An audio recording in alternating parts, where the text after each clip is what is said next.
Hello, it's me, Salty. How you doing? It's another week. I'm doing another stream, and we're still reading Dracula. We're near the end. Dracula has escaped, by boat. So, he's heading back to Europe, or the rest of Europe. At least that's what I remember.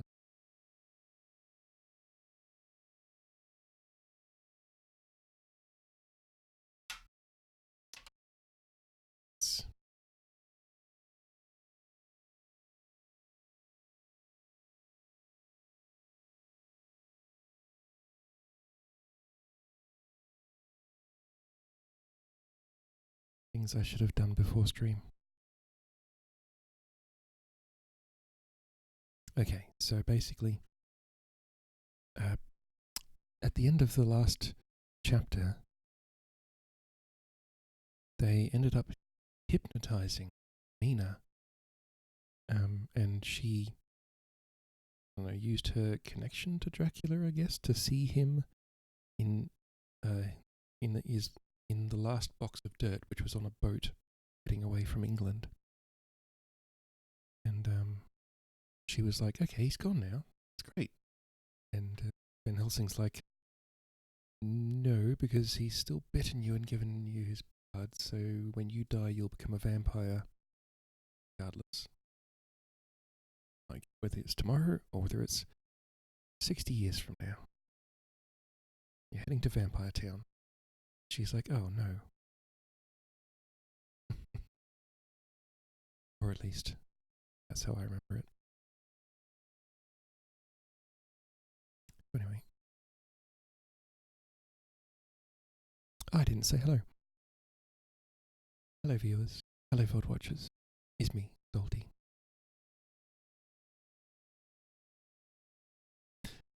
So yeah. Hello. Hey, Ellie, how you going?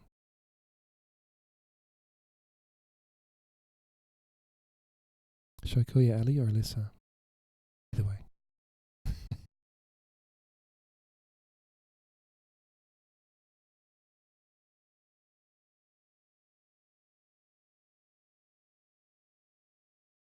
What's up with my voice today? I don't know. Anyway. So yeah, it's a nice day today. I don't think I've got any other particularly pressing news. Let's just get into the book. So we're up to chapter 24, and we're 83% of the way through the book. So maybe 2 or 3 more streams with Dracula.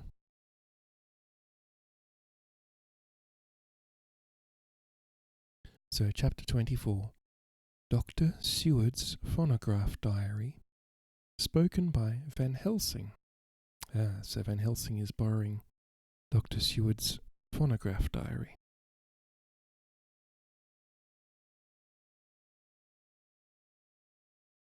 What was Van Helsing's voice again? I think it was like generic German. Even though his name's Van Helsing and he's supposed to be Dutch, but he says all of these German things. I'm just like,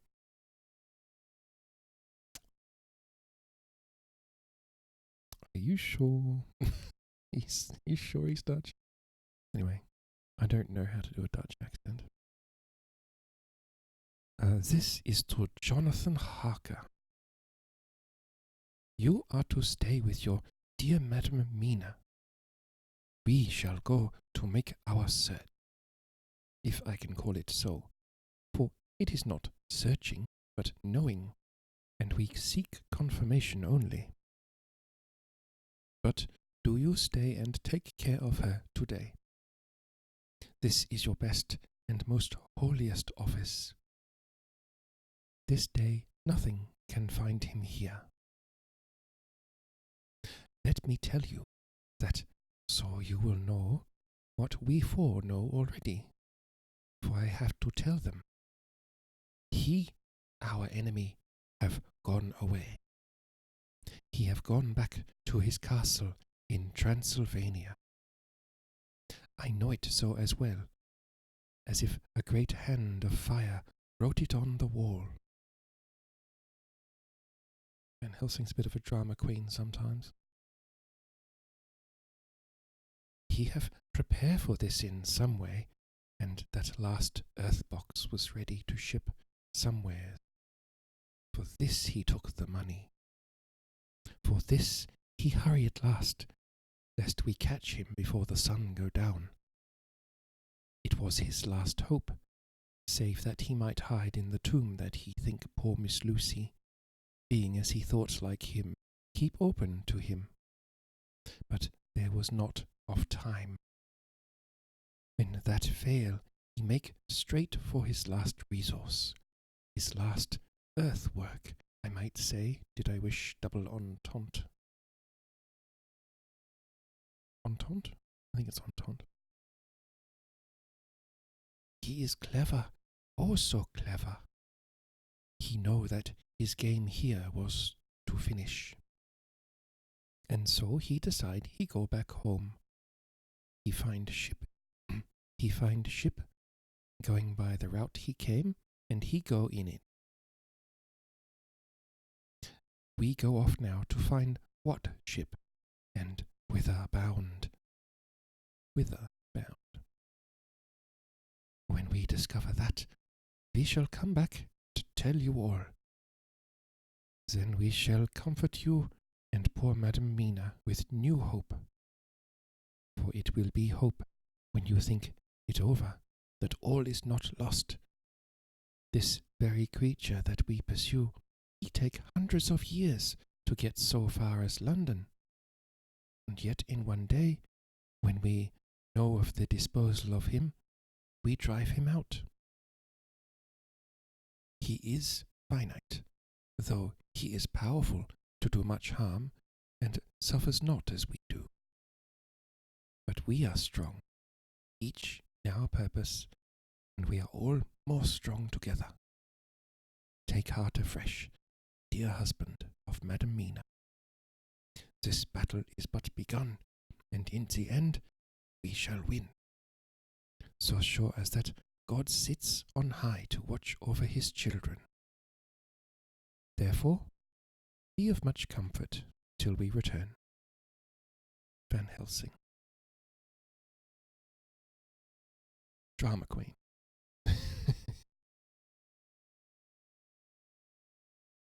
Jonathan Harker's Journal, 4th of October. I should have warmed up my voice. I did not. That was my fault.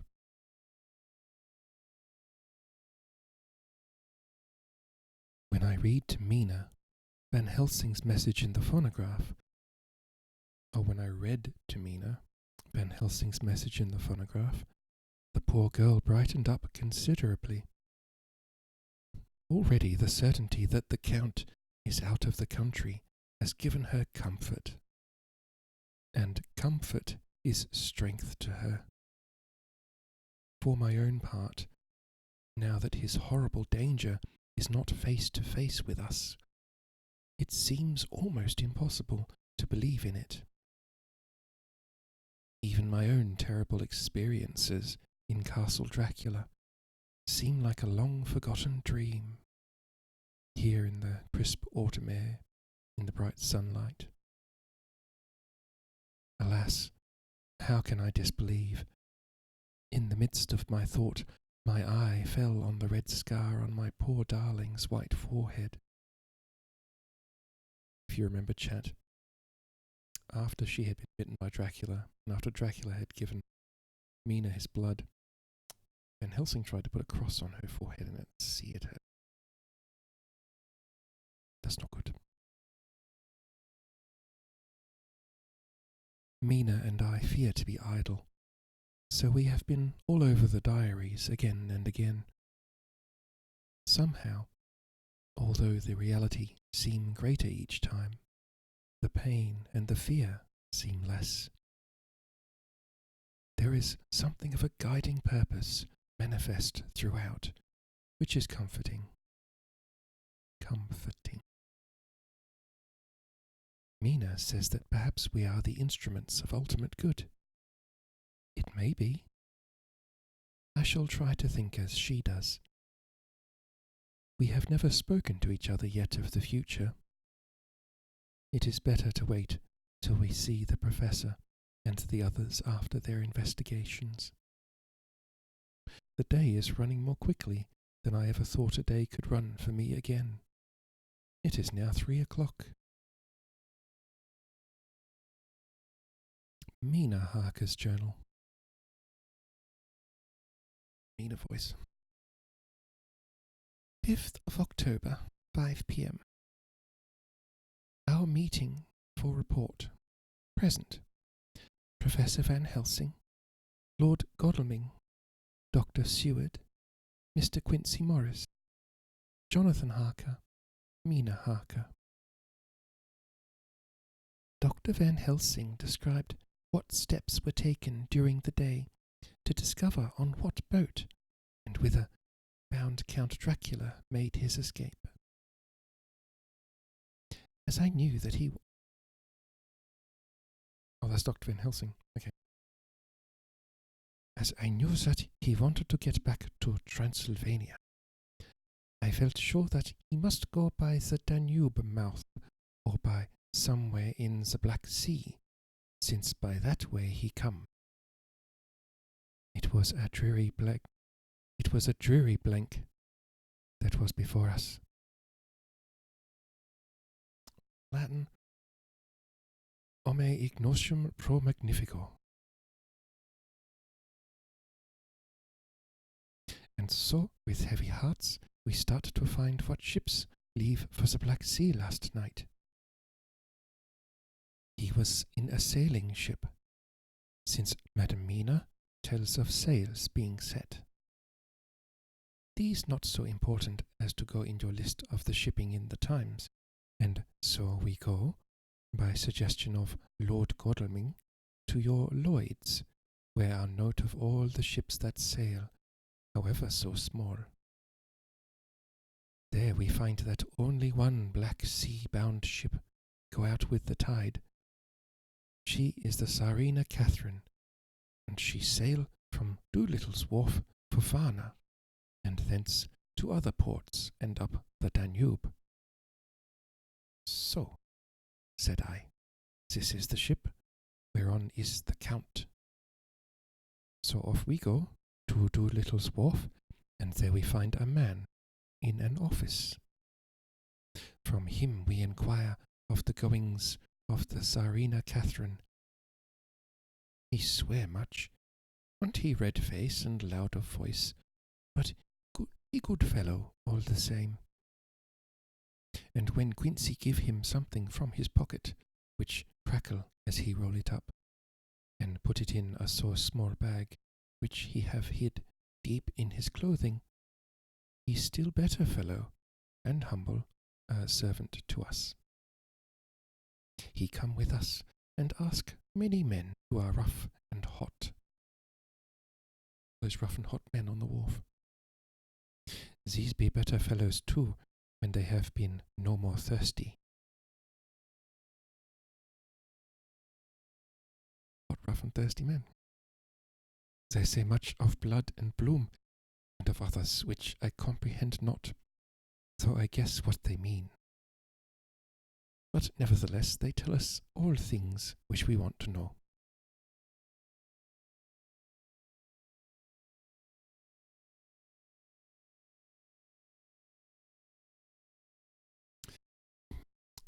Just to be clear, when he says thirsty, he means he's bribing them with liquor.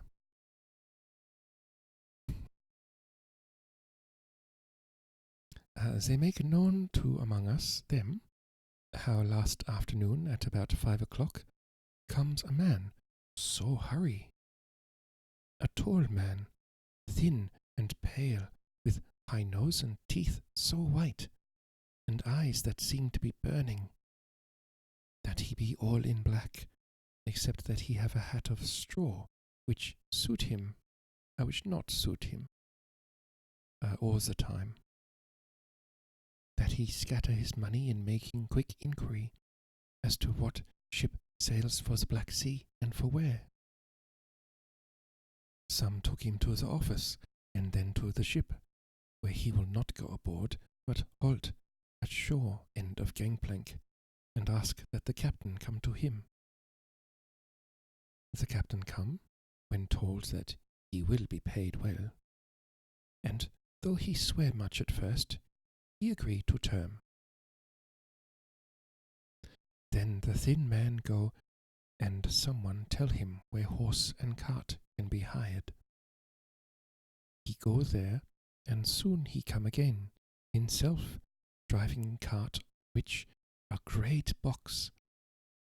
This he himself lift down, though it take several to put it on truck for the ship. He give much talk to captain as to how and where his box is to be placed. But the captain like it not, and swear at him in many tongues, and tell him that if he like he can come and see where it shall be. But he say no, that he come not yet, for that he have much to do. Whereupon the captain tell him that he had better be quick with blood, for that his ship will leave the place of blood before the turn of the tide with blood. Then the thin man smile and say that of course he must go when he think fit, but he will be surprised if he go quite soon. The captain swear again, polyglot, and the thin man make him bow and thank him, and say that he will so far intrude on his kindness as to come aboard before sailing. Finally the captain, more red than ever, and in more tongues, tell him that he doesn't want no Frenchmen with bloom upon them, and also with blood in his ship, with blood on her also. And so after asking where he might purchase ship forms, he departed.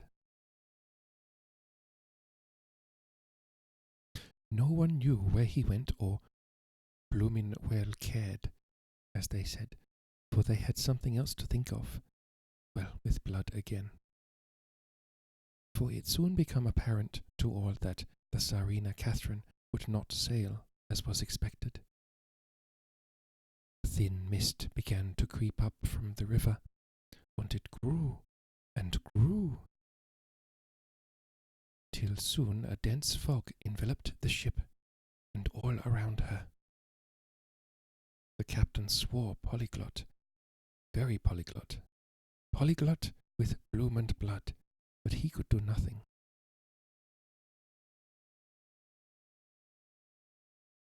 Why doesn't he just say in many languages or something like that? The water rose, and he began to fear that he would lose the tide altogether. He was in no friendly mood, when just at full tide the thin man came up the gangplank again, and asked to see where his box had been stowed. Then the captain replied that he wished that he and his box, old and with much bloom and blood, were in hell. But the thin man did not be offend, and went down with the mate and saw where it was placed, and came up and stood a while on deck in fog. He must have come off by himself, for none notice him. Indeed, they thought not of him, for soon the fog began to melt away, and all was clear again. My friends of the thirst, and the language that was of bloom and blood, laughed, as they told how the captain's swears exceeded even his usual polyglot. It was more than ever full of picturesque. When on questioning other mariners, who were on movement up and down the river that hour, he found that few of them had seen any of fog at all.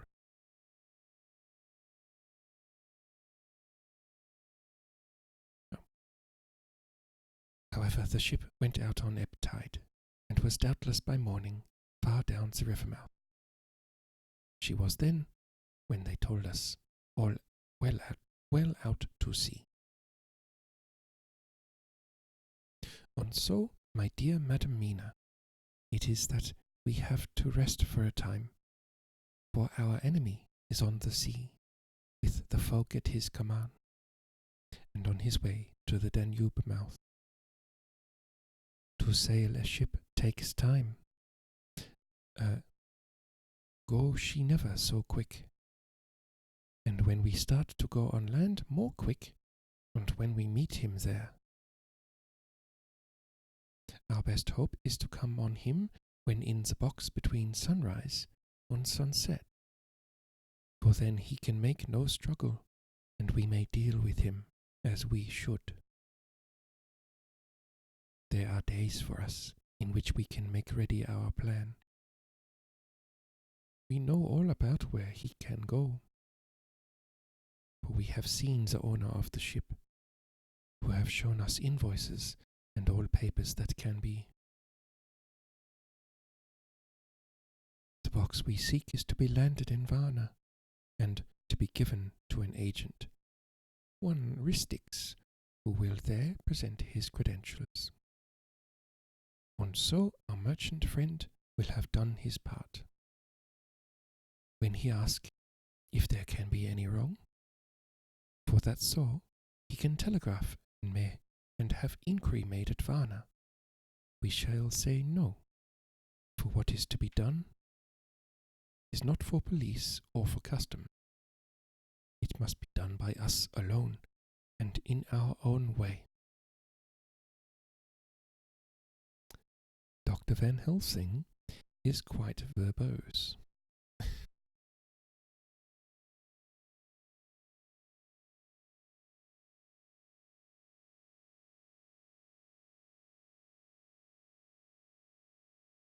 When Dr. Van Helsing had done speaking, I asked him if he was certain that the Count had remained on board the ship.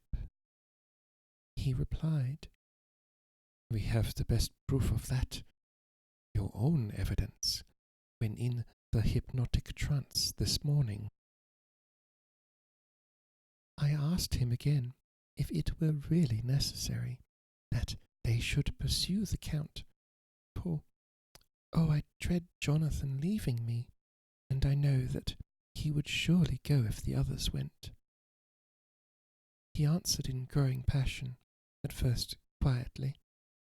As he went on, however, he grew more angry and more forceful, till in the end we could not but see wherein was at least some of that personal dominance which made him so long a master amongst men.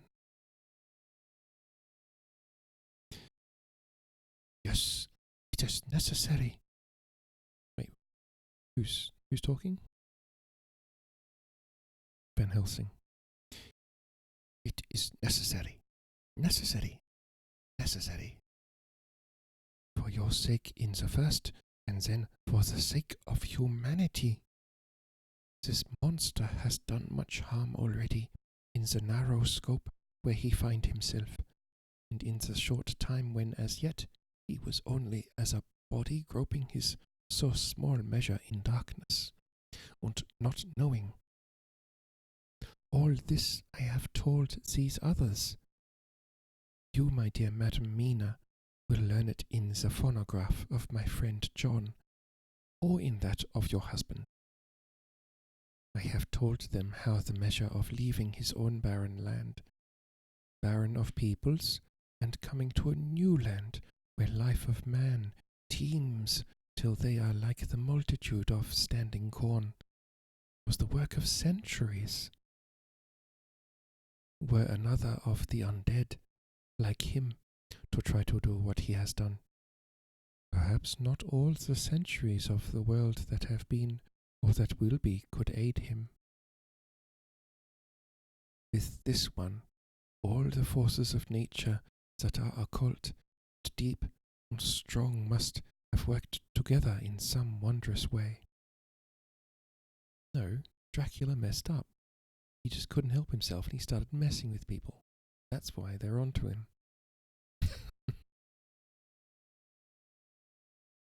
If Dracula really wanted to stay hidden, he totally could have.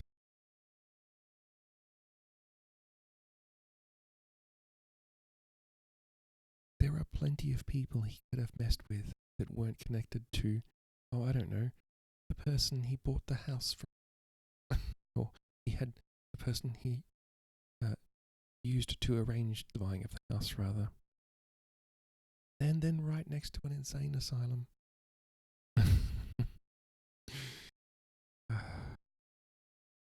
Rubbish.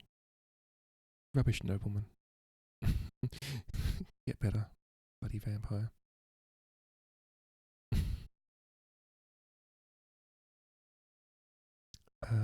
Yes.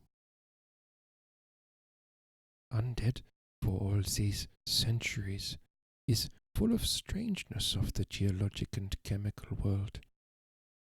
These are deep caverns, fissures that reach no one know whither. There have been volcanoes, some of whose openings still send out waters of strange properties, and gases that kill or make to vivify. Doubtless there is something magnetic or electric in some of these combinations of occult forces which work for physical life in strange way, and in himself were from the first some great qualities. Back in 1897, magnetism and electric forces were basically magic. Still are to some extent, but not that kind.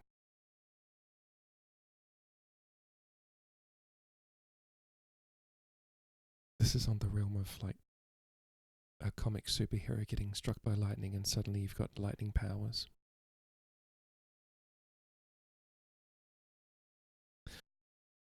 In a hard and warlike time, he was celebrated that he have more iron nerve, more subtle brain, more braver heart than any man. In him some vital principle have in strange way found their utmost, and as his body keeps strong and grow and thrive, so his brain grow too. All this without that diabolic aid, which is surely to him. For it have to yield to the powers that come from, and are symbolic of good. And now this is what he is to us. He have infect you, or forgive me, my dear, that I must say such. But it is for good of you that I speak. He infect you in such wise that even if he do no more, you have only to live in your own old sweet way, and so in time, death, which is of man's common lot, and with God's sanction, shall make you like to him. This must not be. We have sworn together that it must not. Thus are we ministers of God's own wish, that the world and men for whom his Son died will not be given over to monsters whose very existence would defame him. He have allowed us to redeem one soul already, and we go out as the old knights of the cross to redeem more. Like them we shall travel towards the sunrise, and like them, if we fall in good cause. He paused, and I said, But will not the Count take this rebuff wisely? Since he has been driven from England, will he not avoid it, as a tiger does the village from which he has been hunted? Aha, he said, your simile of the tiger is good. For me, I shall adopt him. Your man-eater as they of India call the tiger who has once tasted blood of the human, care no more for the other prey, but prowl unceasing till he get him. This that we hunt from our village is a tiger too, a man-eater, and he never ceased to prowl. Nay, in himself he is not one to retire and stay afar. In his life, his living life, he go over the Turkey frontier and attack his enemy on his own ground. He be beaten back, but did he stay? No, he come again, and again, and again. Look at his persistence and endurance. With that child brain that was to him, he have long since conceived the idea of coming to a great city. What does he do? He find out the place of all the world most of promise for him. Then he deliberately set himself down to prepare for the task. He find in patience just how is his strength and what are his powers. He study new tongues. He learn new social life, new environment of old ways, the politics, the law, the finance, the science, the habit of a new land and a new people who have come to be since he was. Who have come to be since he was. His glimpse that he ever had whet his appetite only and enkeen his desire.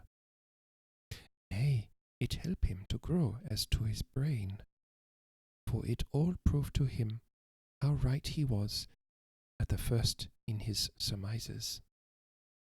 He have done this alone, all alone, from a ruined tomb in a forgotten land. What more may he not do when the greater world of thought is open to him? He that can smile at death, as we know him, who can flourish in the midst of diseases that kill off whole peoples. Oh, if such a one was to come from God and not the devil, what a force for good might he not be in this old world of ours? But we are pledged to set the world free. Our toil must be in silence, and all our efforts in secret. For in this enlightened age, when men believe not even what they see, the doubting of wise men would be his greatest strength. It would be at once his sheath and his armour, and his weapons to destroy us, his enemies, who are willing to peril even our own souls for the safety of one we love. For the good of mankind, and for the honour and glory of God.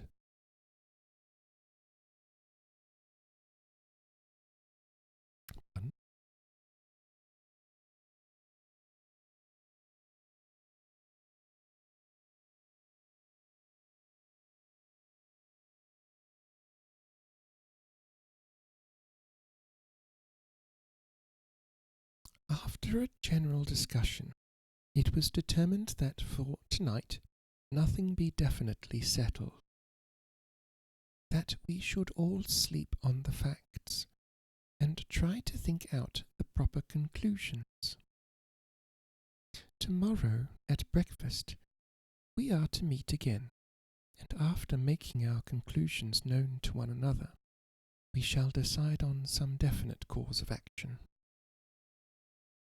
I feel a wonderful peace and rest tonight.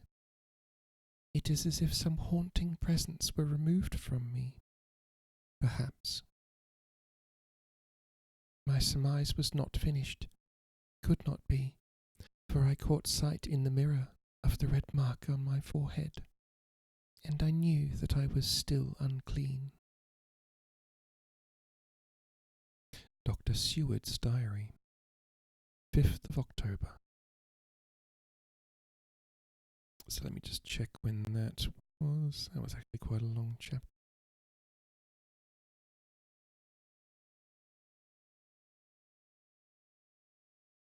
Okay, so that's the same day.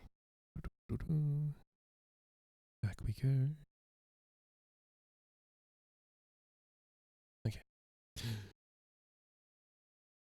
Dr. Seward. We all arose early, and I think that sleep did much for each of us. Let me start again. We all arose early, and I think that sleep did much for each and all of us. When we met at early breakfast, there was more general cheerfulness than any of us had ever expected to experience again. It is really wonderful how much resilience there is in human nature.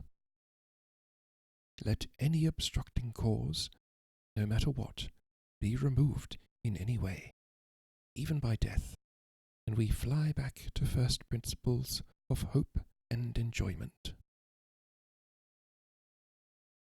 That's what good friends will do. More than once, as we sat around the table, my eyes opened in wonder whether the whole of the past days had not been a dream.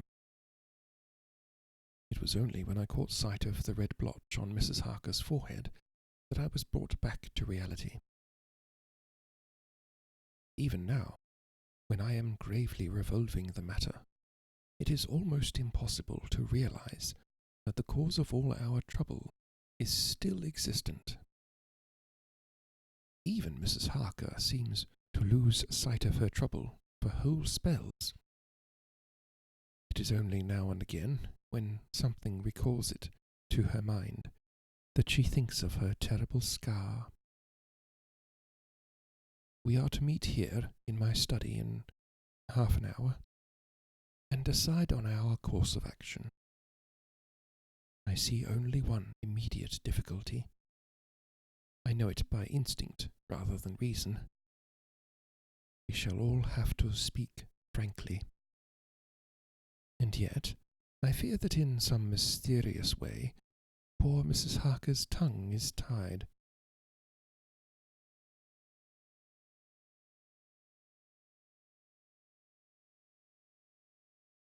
Dr. Seward. I know that she forms conclusions of her own, and from all that has been, I can guess how brilliant and true they must be. But she will not, or cannot, give them utterance. I mentioned this to Van Helsing, and he and I are to talk it over when we are alone. I suppose it is some of that horrid poison which has got into her veins beginning to work. The Count had his own purposes when he gave her what Van Helsing called the vampire's baptism of blood. Well, there may be a poison that distills itself out of good things. In an age when the existence of ptomaines is a mystery, we should not wonder at anything. What the hell are ptomaines?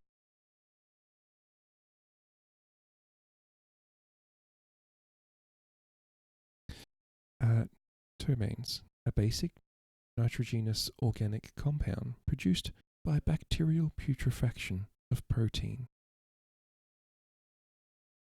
Timoid, hello, how you doing?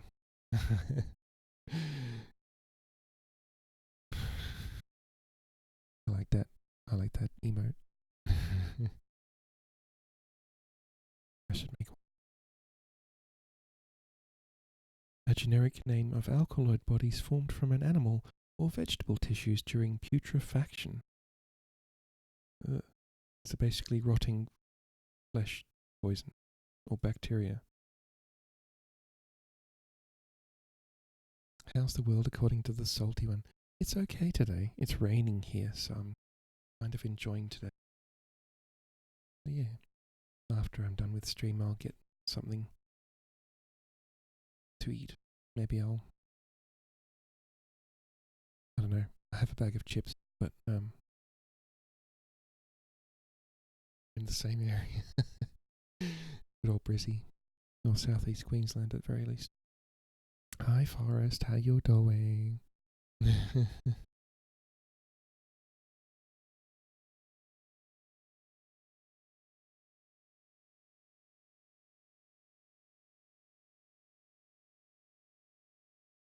um, but yeah, Ptomaine. I don't know why Bram Stoker has a very interesting way of just grabbing. He's like someone who just grabbed some kind of buzzword and like did some basic research on it and then threw it in his book. That's what I think happens. Like, because he talks about blood transfusion, and I'm just like, you can't just like stick a tube in your vein and like poke it into somebody else and like transfuse blood straight up. You can't do that. There are blood types for a start. But no, he did it in this book 3 separate times. 3 different people. Just like, I really hope nobody read this book and thought that was how you did it, like back in the day. You might have bought some Christmas chocolate. Wonderful. I bought some peanut butter, like crunchy peanut butter to use in like a Thai chicken dish. It's the first time I'd seen it. It's like, I think it's Maver's peanut butter. It's 99% peanuts. I'm just like, perfect. And I had some on a spoon, and it's really good. It's really good. I'm just, why don't they just make peanut butter like this? And then I realized that, oh right, they're trying to save money by putting oil in it. The Bega peanut butter now is awful. Anyway, yeah, so I bought it because it was 99% peanuts, but I might keep buying it because it's actually tastes quite nice. Anyway, back to the story. I want chocolate. Ptomaines, where were we? In this age of science. Ah, yes, in an age when the existence of ptomaines is a mystery, we should not wonder at anything. One thing I know, that if my instinct be true regarding poor Mrs. Harker's silences, then there is a terrible difficulty, an unknown danger, in the work before us. The same power that compels her silence may compel her speech. I dare not think further, for so I should, in my thoughts, dishonour a noble woman. Later, when the professor came in, we talked over the state of things. I could see that he had something on his mind which he wanted to say, but felt some hesitancy about broaching the subject. After beating about the bush a little, he said, "Friend John, there is something that you and I must talk of alone, just at the first, at any rate. Later we may have to take the others into our confidence."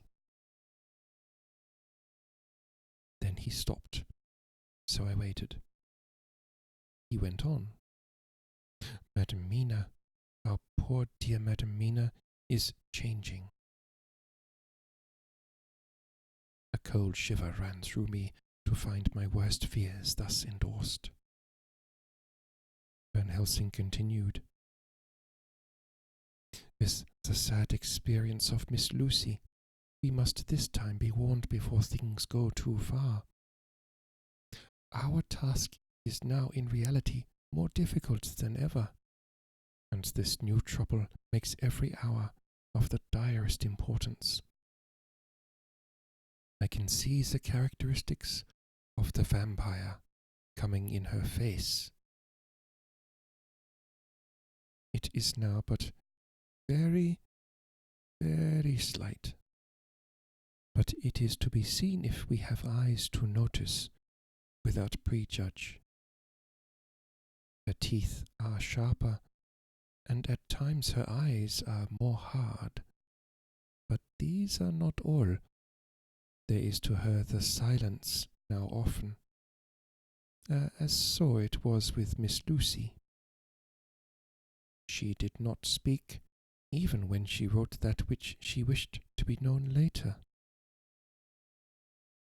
Now my fear is this: if it be that she can, by our hypnotic trance, tell what the Count see and hear, is it not more true that he, who have hypnotized her first, and who have drink of her very blood, and make her drink of his, should, if he will, compel her mind to disclose to him that which she know?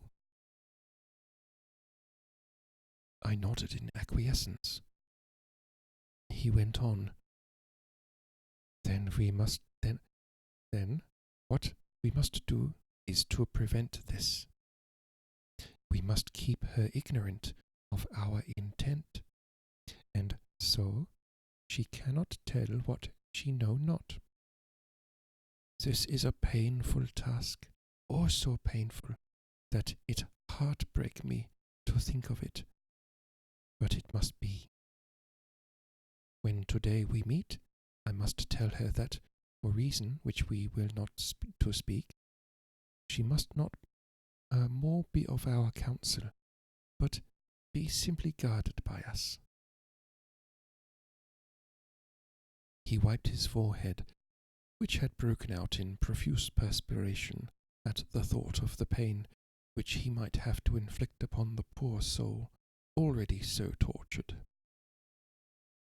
I knew that it would be some sort of comfort to him if I told him that I also had come to the same conclusion. Or at any rate, it would take away the pain of doubt. I told him, and the effect was as I expected. No. Mina's gradually turning into a vampire. That's not good. It is now close to the time of our general gathering. Van Helsing has gone away to prepare for the meeting, and his painful part of it. I really believe his purpose is to be able to pray alone. Later, at the very outset of our meeting, a great personal relief was experienced by both Van Helsing and myself. Mrs. Harker had sent a message by her husband to say that she would not join us at present, as she thought it better that we should be free to discuss our movements without her presence to embarrass us. The Professor and I looked at each other for an instant, and somehow we both seemed relieved. For my own part, I thought that if Mrs. Harker realized the danger herself, it was much pain as well as much danger averted. Under the circumstances, we agreed, by a questioning look and answer, with finger on lip, to preserve silence in our suspicions until we should be able to confer alone again. We went at once into our plan of campaign.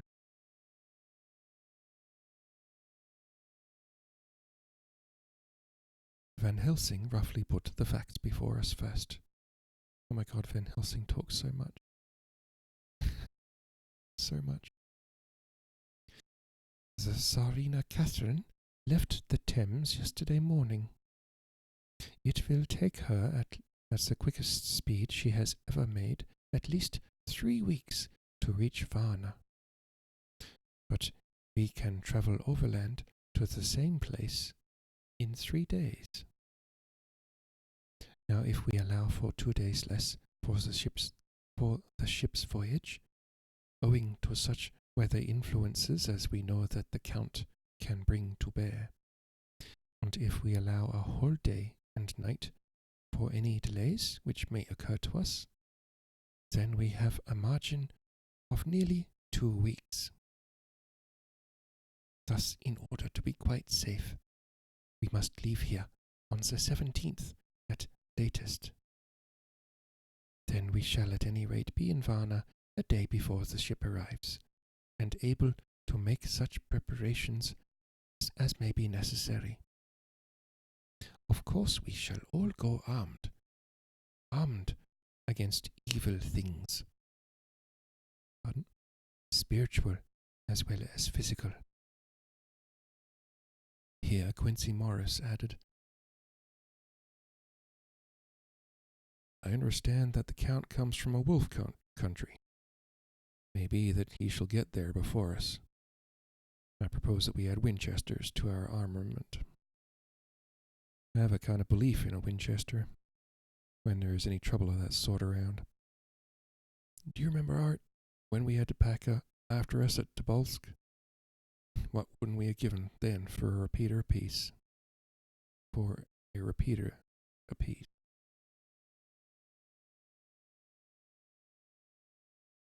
Good, said Van Helsing. Winchesters it shall be. Quincy's head is level at times, but most so when there is to hunt. Metaphor be more dishonour to science than wolves be of danger to man. In the meantime, we can do nothing here. And as I think that Varna is not familiar to any of us, why not go there more soon? It is as long to wait here as there. Tonight and tomorrow we can get ready, and then, if all be well, we four can set out on our journey. We four, said Harker interrogatively, looking from one to another of us. Of course, answered the professor quickly. You must remain to take care of your so sweet wife. Harker was silent for a while, and then said in a hollow voice, Let us talk of that part in the morning. I want to consult with Mina. I thought that now was the time for Van Helsing to warn him not to disclose our plan to her, but he took no notice. I looked at him significantly and coughed. For answer, he put his finger to his lips and turned away. So Van Helsing's up to something here. Because if Jonathan goes to Mina, tells him what they talked about, then Mina, or then Dracula, might be able to read Mina's mind and find out. So I'm guessing there's something Van Helsing left out.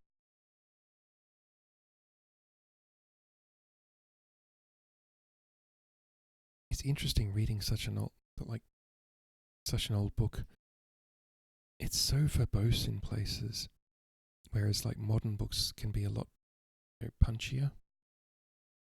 But I read there was like a Polish translation, I think it was, that apparently whoever did the translation like tightened it up a lot, so it was like a lot more. The pacing was a lot better. But apparently there's never been a reverse translation of it, which I was disappointed with. Right. Jonathan Harker's journal. October afternoon. I'm assuming it's still October the 5th.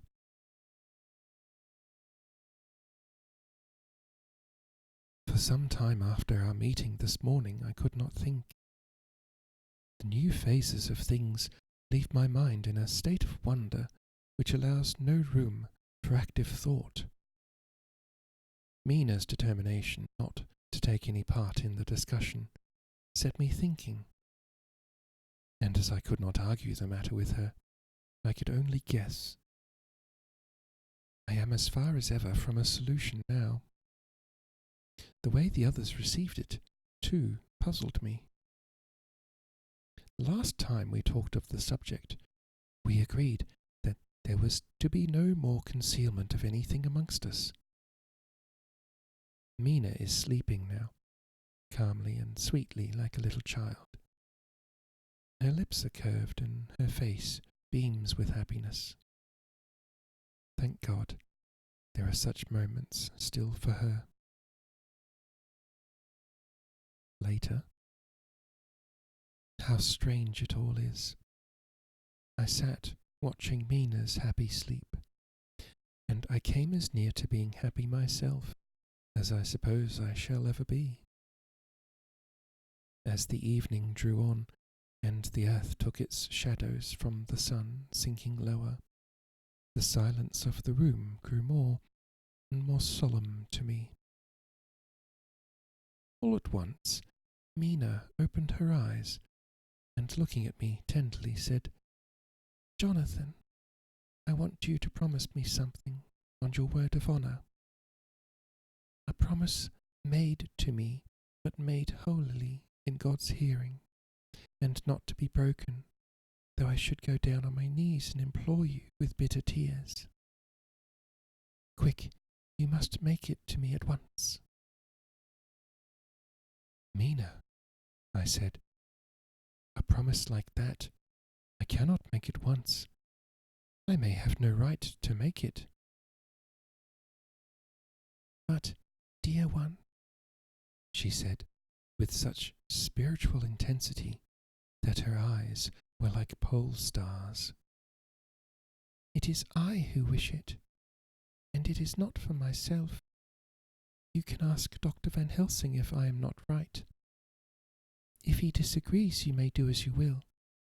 Nay, more if you all agree. Later, you are absolved from the promise." "I promise," I said, and for a moment she looked supremely happy, though to me all happiness for her was denied by the red scar on her forehead. She said, "Promise me that you will not tell me anything of the plans formed for the campaign against the Count, not by word, or inference, or implication, not at any time, whilst this remains to me." And she solemnly pointed to the scar. I saw that she was in earnest, and said solemnly, "I promise." And as I said it, I felt that from that instant a door had been shut between us. Later, midnight. Mina has been bright and cheerful all evening, so much so that all the rest seemed to take courage, as if infected somewhat with her gaiety. As a result, even I myself felt as if the pall of gloom which weighs us down was somewhat lifted. We all retired early. Mina is now sleeping like a little child. It is wonderful thing that her faculty of sleep remains to her in the midst of her terrible trouble. Thank God for it, for then at least she can forget her care. Perhaps her example may affect me as her gaiety did tonight. I shall try it. Oh, for a dreamless sleep. 6th of October, morning.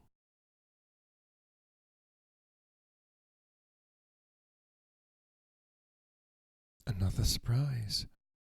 Mina woke me early, about the same time as yesterday, and asked me to bring Dr. Van Helsing. Now, I thought that it was another occasion for hypnotism, and without question went for the professor. He had evidently expected some such call, for I found him dressed in his room. His door was ajar, so that he could hear the opening of the door of our room. He came at once. As he passed into the room, he asked Mina if the others might come too. "No," she said quite. It will not be necessary. You can tell them just as well. I must go with you on your journey. Dr. Van Helsing was as startled as I was. After a moment's pause, he asked, "But why?" "You must take me with you. I am safer with you, and you shall be safer too." "But why, dear Madam Mina? You know that your safety is our solemnest duty. We go into danger, to which you are, or may be, more liable than any of us from circumstances, things that have been." He paused, embarrassed. As she replied, she raised her finger and pointed to her forehead. "I know. That is why I must go. I can tell you now, whilst the sun is coming up. I may not be able again. I know that when the Count wills me, I must go. I know that if he tells me to come in secret, I must, by wile, by any device to hoodwink, even Jonathan." God saw the look that she turned on me as she spoke, and if there be indeed a recording angel, that look is noted to her everlasting honour. I could only clasp her hand. I could not speak. My emotion was too great for even the relief of tears. She went on. "You men are brave and strong. You're strong in your numbers, for you can defy that which would break down the human endurance of one who had to guard alone. Besides, I may be of service, since you can hypnotize me and so learn that which even myself do not know."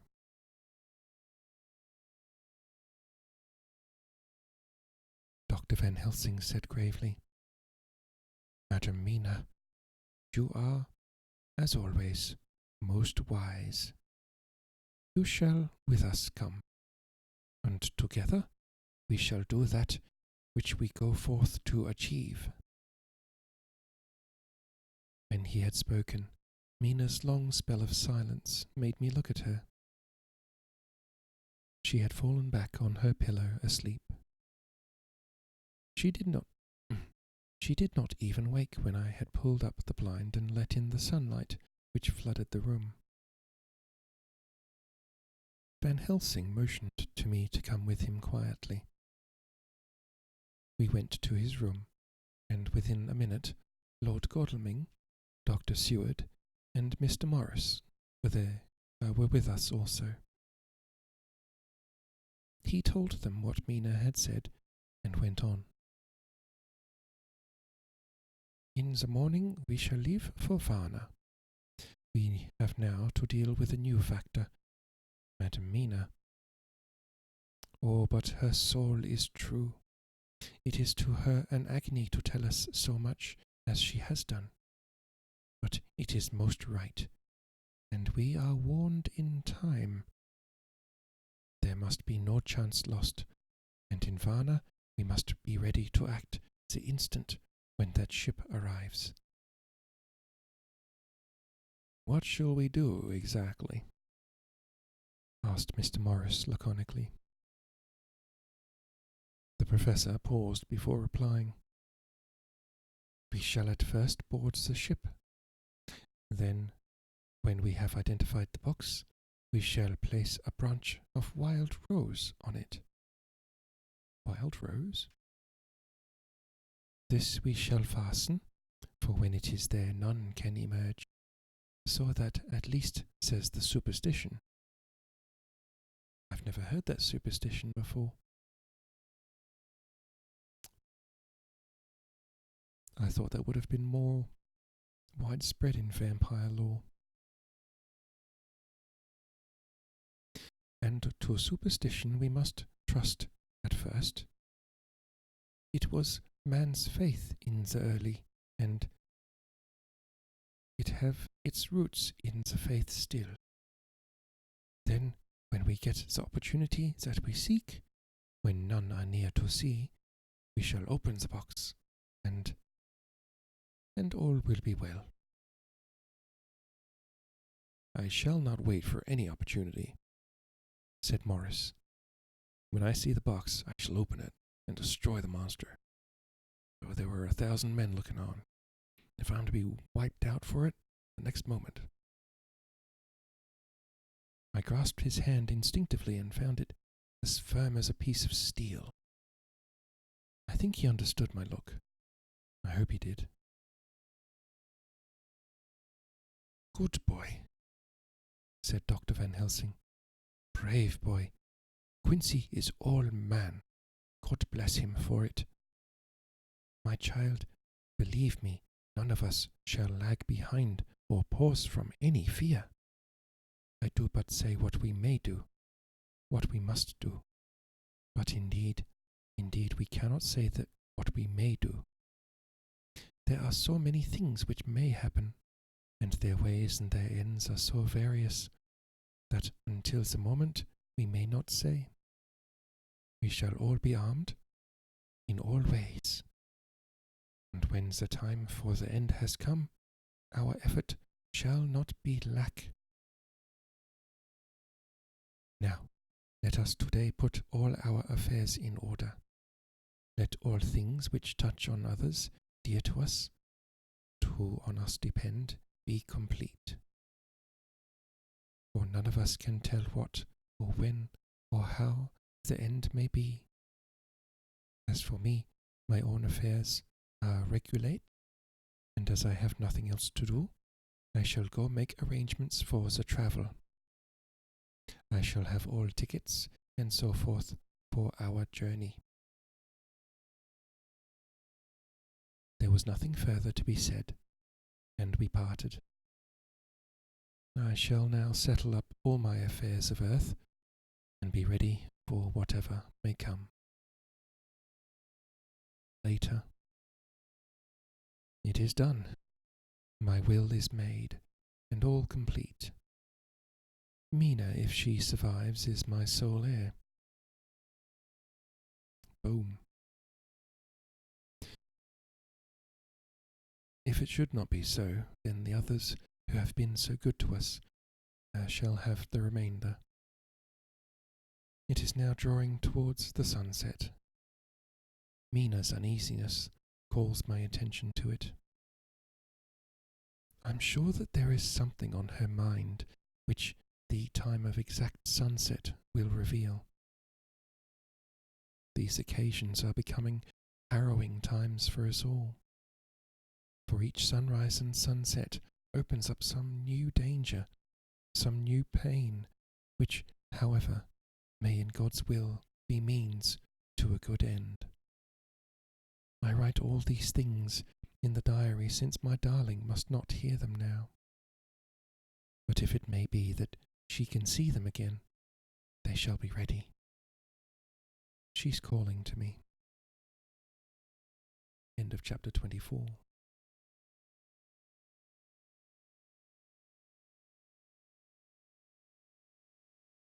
Perhaps, at last, they're going to go after Dracula now.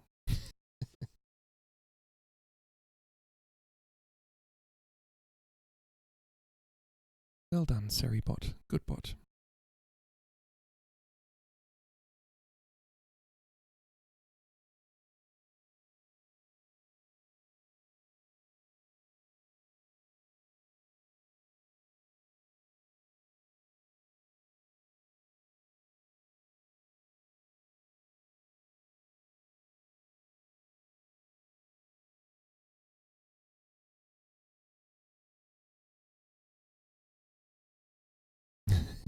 Thank you, Forrest.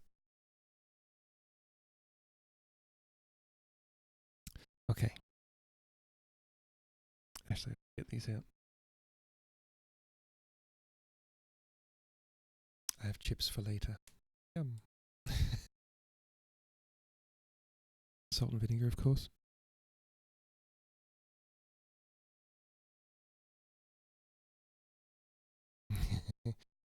I like Smiths. They don't skimp on the salt and vinegar.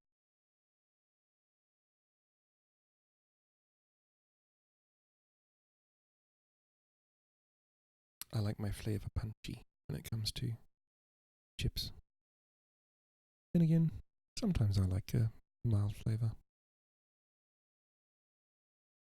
I wanted to get some thins, but they were expensive. It's like, why are thins so expensive?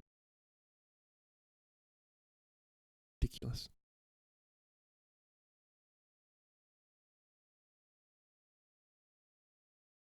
Might get my other glasses out.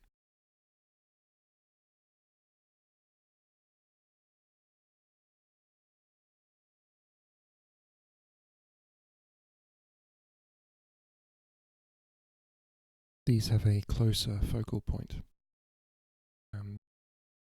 30 centimeters apparently, which is about this. So, yeah, it gives my eyes something different to look it through.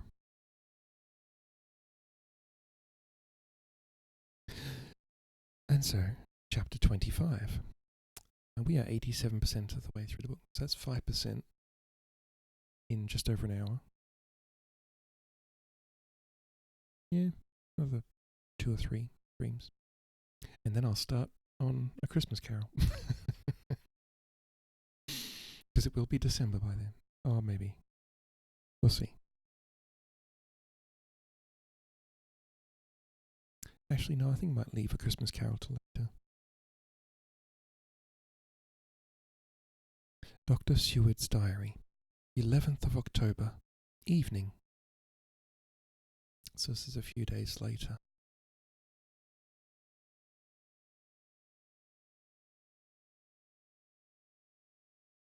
Jonathan Harker has asked me to note this, as he says he is hardly equal to the task, and he wants an exact record kept. I think that none of us were surprised when we were asked to see Mrs. Harker a little before the time of sunset.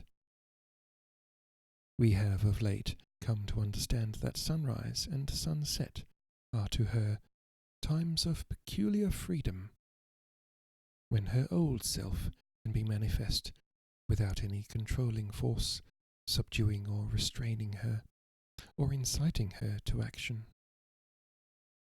This mood or condition begins some half hour or more before actual sunrise or sunset, and lasts till either the sun is high, or whilst the clouds are still aglow, with the rays streaming above the horizon. At first there is a sort of negative condition, as if some tie were loosened, and then the absolute freedom quickly follows.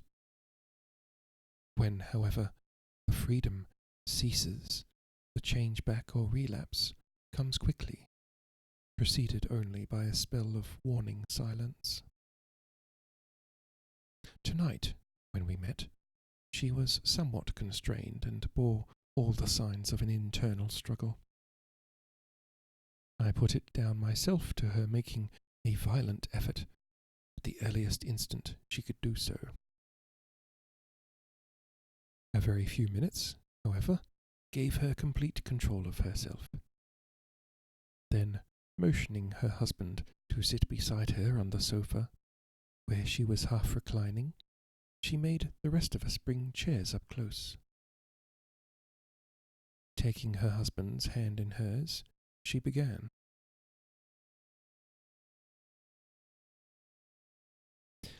We are all here together in freedom, for perhaps the last time. I know that you will always be with me to the end. This was to her husband, whose hand had, as we could see, tightened upon her. In the morning we go out upon our task, and God alone knows what may be in store for any of us. You are going to be so good to me to take me with you. I know that all the brave, earnest men can do for a poor, weak woman whose soul perhaps is lost. No, not yet, but is at any rate at stake. You will do But you must remember that I am not as you are. There is a poison in my blood, in my soul, which may destroy me, which must destroy me unless some relief comes to us. Oh, my friends, you know as well as I do that my soul is at stake. And though I know there is one way out for me, you must not, and I must not take it. She looked appealingly to us all in turn, beginning and ending with her husband. What is that way?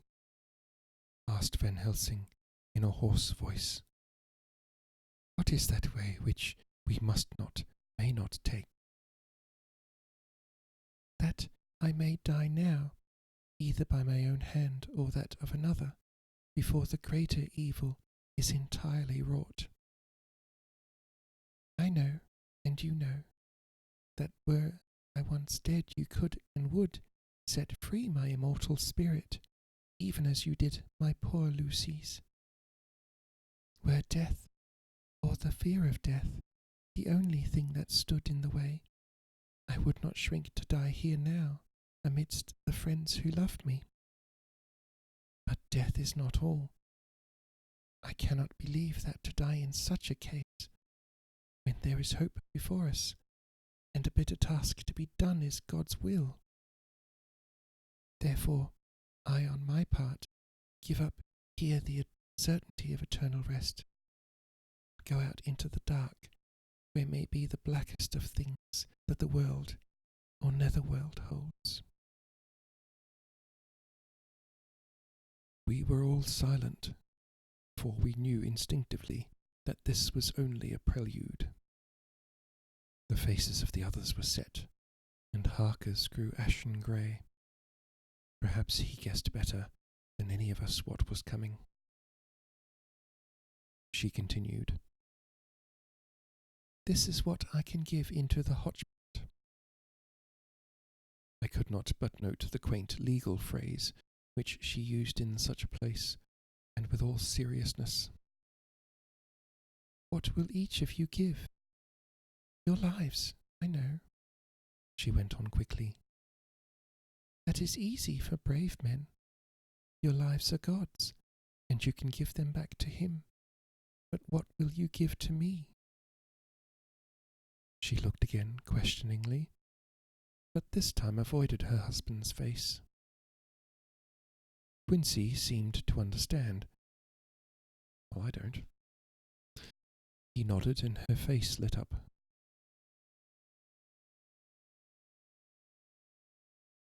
Then I shall tell you plainly what I want, for there must be no doubtful matter in this connection between us now.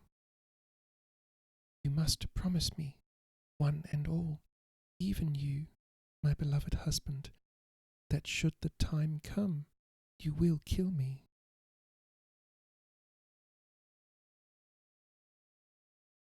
What is that time?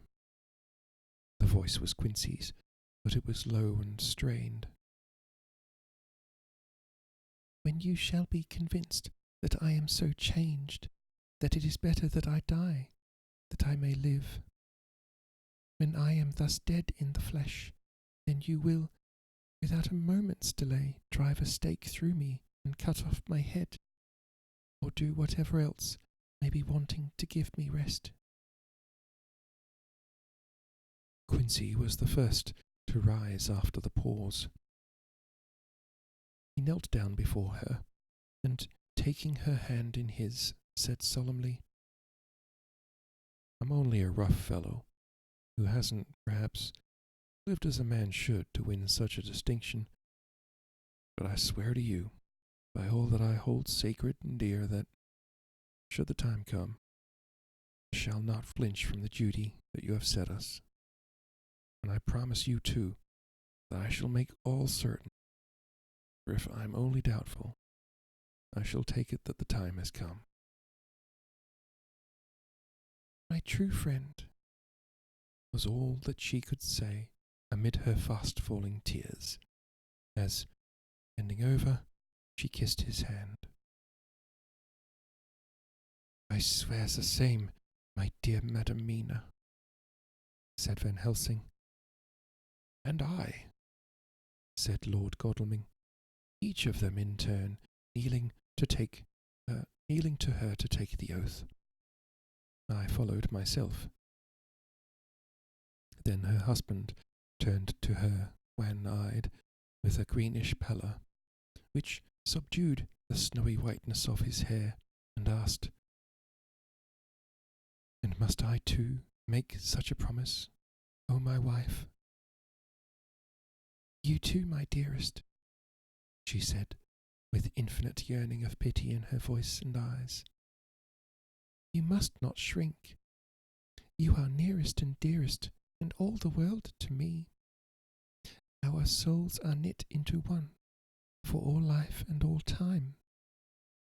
Think, dear, that there have been times when brave men have killed their wives and their womankind to keep them from falling into the hands of the enemy. That's a horrible thought.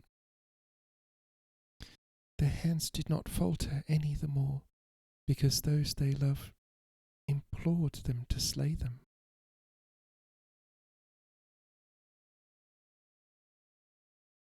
It is men's duty towards those whom they love, in such times of sore trial.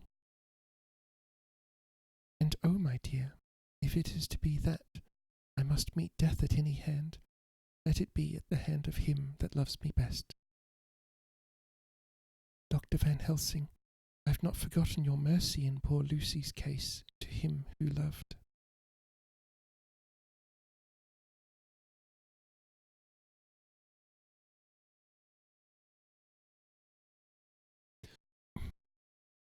She stopped with a flying blush, and changed her phrase, to him who had best right to give her peace, if that time shall come again.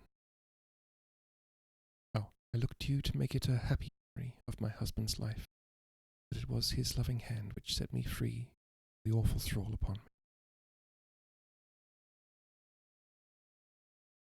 Again I swear, came the professor's resonant voice. Mrs. Harker smiled, positively smiled, as with a sigh of relief she leaned back and said, And now, one word of warning, a warning which you must never forget. This time, if it ever come, may come quickly and unexpectedly, and in such case you must lose no time in using your opportunity.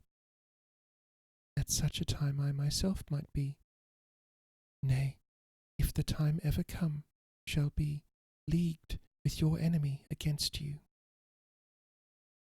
One more request. She became very solemn at this, as she said, It is not vital and necessary like the other, but I want you to do one thing for me, if you will. We all acquiesced, but no one spoke. There was no need to speak. I want you to read the burial service. She was interrupted by a deep groan from her husband. Taking his hand in hers, she held it over her heart and continued, You must read it over me some day. Whatever may be the issue of all this fearful state of things, it will be a sweet thought to all or some of us. You, my dearest, will I hope read it, for then it will be in your voice, in my memory forever, come what may. But, oh, my dear one, he pleaded, death is afar off from you. Nay, she said, holding up a warning hand. I am deeper in death at this moment than if the weight of an earthly grave lay heavy upon me. Oh, my wife, must I read it? He said before he began. It would comfort me, my husband, was all she said, and he began to read when she had got the book ready. How could anyone tell of that strange scene, its solemnity, its gloom, its sadness, its horror, and withal its sweetness.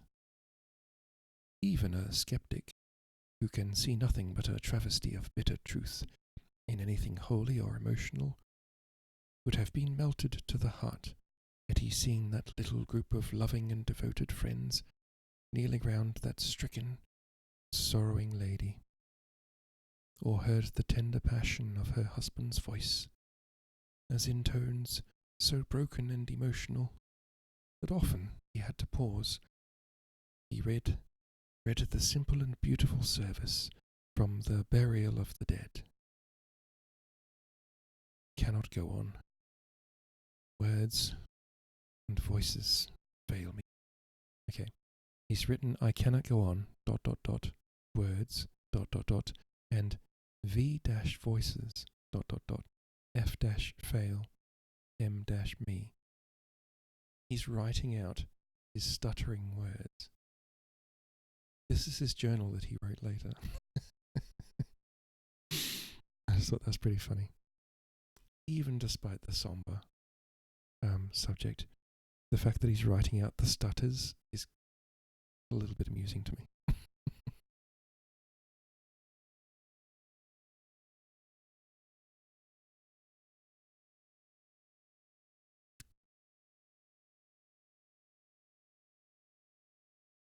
Okay. She was right in her instinct. Strange as it was, bizarre as it may hereafter seem even to us who felt its potent influence at the time, it comforted us much.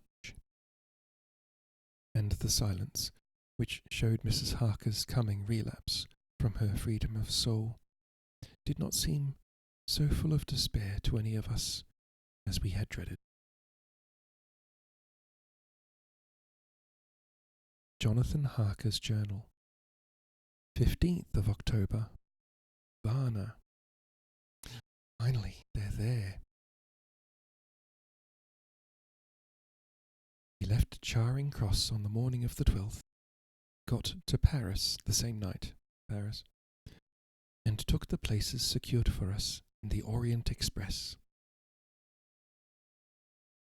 We travelled night and day, arriving here at about 5 o'clock. Of course, they'd have to catch the Orient Express, because in those days that was the thing to catch. Lord Godalming went to the consulate to see if any telegram had arrived for him, whilst the rest of us came on to this hotel, the Odysseus. The journey may have had incidents. I was, however, too eager to get on to care for them. Until the Tsarina Catherine comes into port, there will be no interest for me in anything in the wide world. Thank God, Mina is well, and looks to be getting stronger. Her colour is coming back. She sleeps a great deal. Uh-oh, that's not a good sign. Throughout the journey she slept nearly all the time. Before sunrise and sunset, however, she is very wakeful and alert, and it has become a habit for Van Helsing to hypnotize her at such times. At first some effort was needed, and he had to make many passes. But now she seems to yield at once, as if by habit, and scarcely any action is needed. He seems to have power at these particular moments to simply will, and her thoughts obey him. He always asks her what she can see and hear. She answers to the first, "Nothing, all is dark," and to the second, "I can hear the waves lapping against the ship and the water rushing by. Canvas and cordage strain and masts and yards creak. The wind is high, I can hear it in the shrouds, the bow throws back the foam." It is evident that the Tsarina Catherine is still at sea, hastening on her way to Varna. Lord Godalming has just returned. He had 4 telegrams, one each day since we started, and all to the same effect, that the Tsarina Catherine had not been reported to Lloyd's from anywhere. He had arranged before leaving London that his agent should send him every day a telegram saying if the ship had been reported. He was to have a message even if she were not reported, so that he might be sure that there was a watch being kept at the other end of the wire. Smart. We had dinner and went to bed early. My stomach. Tomorrow we are to see the Vice-Consul and to arrange, if we can, about getting on board the ship as soon as she arrives. Van Helsing says that our chance will be to get on the boat between sunrise and sunset. The Count, even if he takes the form of a bat, cannot cross the running water of his own volition, and so cannot leave the ship. As he dare not change to a man's form without suspicion, which he evidently wishes to avoid, he must remain in the box. If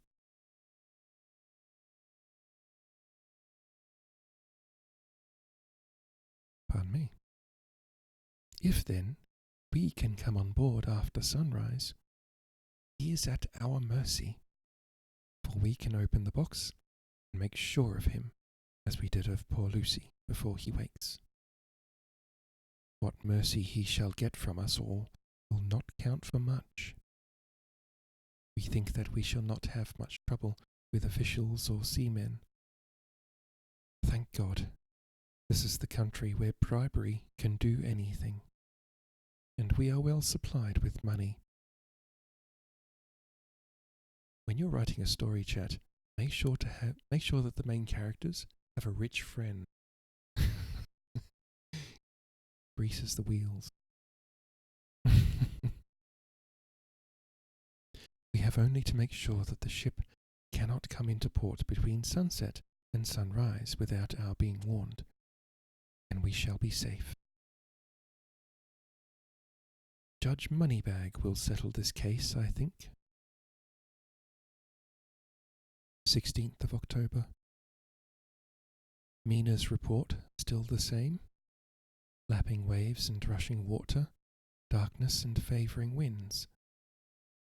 We are evidently in good time, and when we hear of the Tsarina Catherine, we shall be ready. As she must pass the Dardanelles, we are sure to have some report. 17th of October. Everything is pretty well fixed now, I think, to welcome the Count on his return from his tour. Godalming told the shippers that he fancied that the box sent aboard might contain something stolen from a friend of his, and got a half consent that he might open it at his own risk. The owner gave him a paper telling the captain to give him every facility in doing whatever he chose on board the ship, and also a similar authorization to his agent at Varna. We have seen the agent, who was much impressed with Godalming's kindly manner to him, and we are all satisfied that whatever he can do to aid our wishes, he will be done. We have already arranged what to do in case we get the box open. If the Count is there, Van Helsing and Seward will cut off his head at once and drive a stake through his heart. Morris and Godalming and I shall prevent interference, even if we have to use the arms, which we shall have ready. The Professor says that if we can so treat the Count's body, it will soon after fall into dust. In such case there would be no evidence against us, in case any suspicion of murder were aroused. But even if it were not, we should stand or fall by our act, and perhaps some day this very script may be evidence to come between some of us and a rope. For myself, I should take the chance only too thankfully, if it were to come. We mean to leave no stone unturned to carry out our intent. We have arranged with certain officials that the instant the Tsarina Catherine is seen, we are to be informed by a special messenger. 24th of October. A whole week of waiting. Daily telegrams to Godalming, but only the same story, not yet reported. Mina's morning and evening hypnotic answer is unvaried. Lapping waves, rushing water, and creaking masts.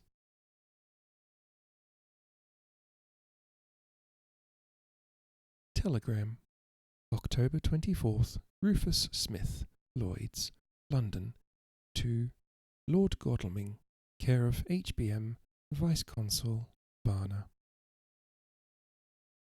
Tsarina Catherine reported this morning from Dardanelles. Stop. Sweet.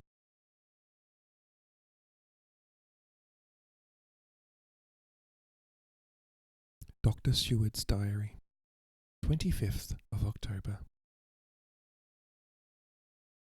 How I miss my phonograph. To write a diary with a pen is so irksome to me. But Van Helsing says I must. We were all wild with excitement yesterday when Godalming got his telegram from Lloyd's.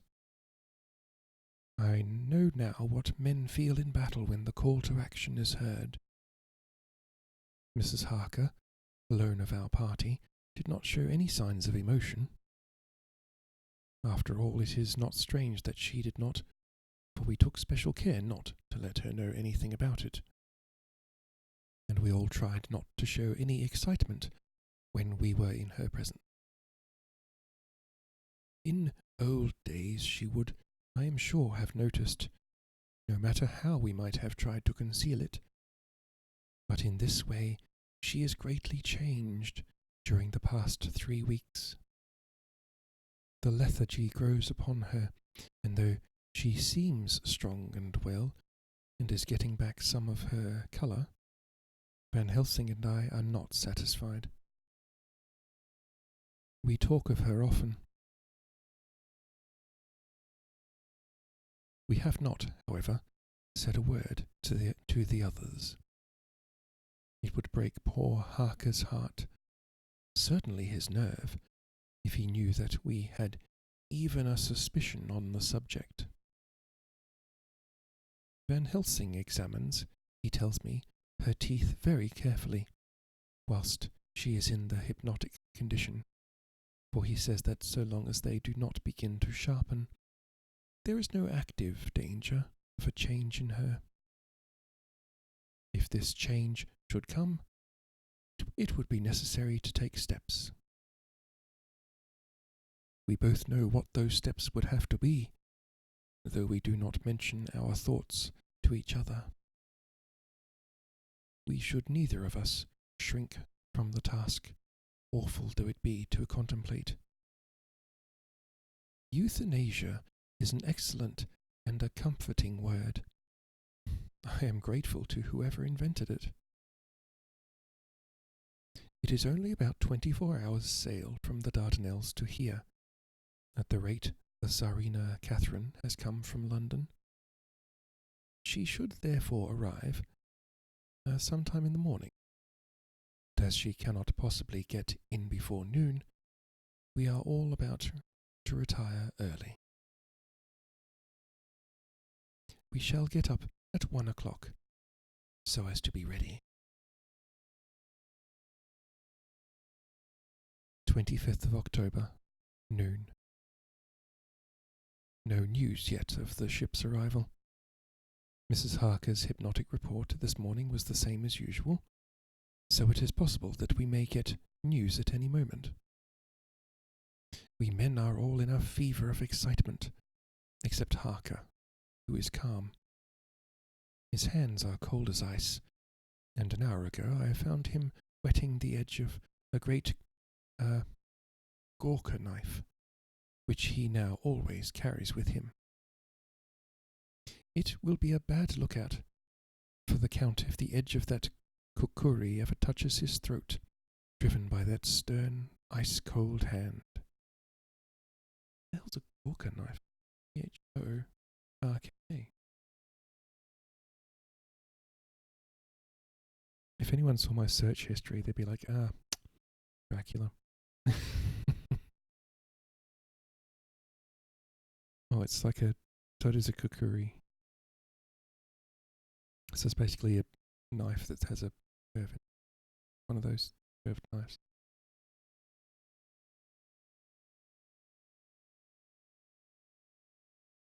Van Helsing and I were a little alarmed about Mrs. Harker today.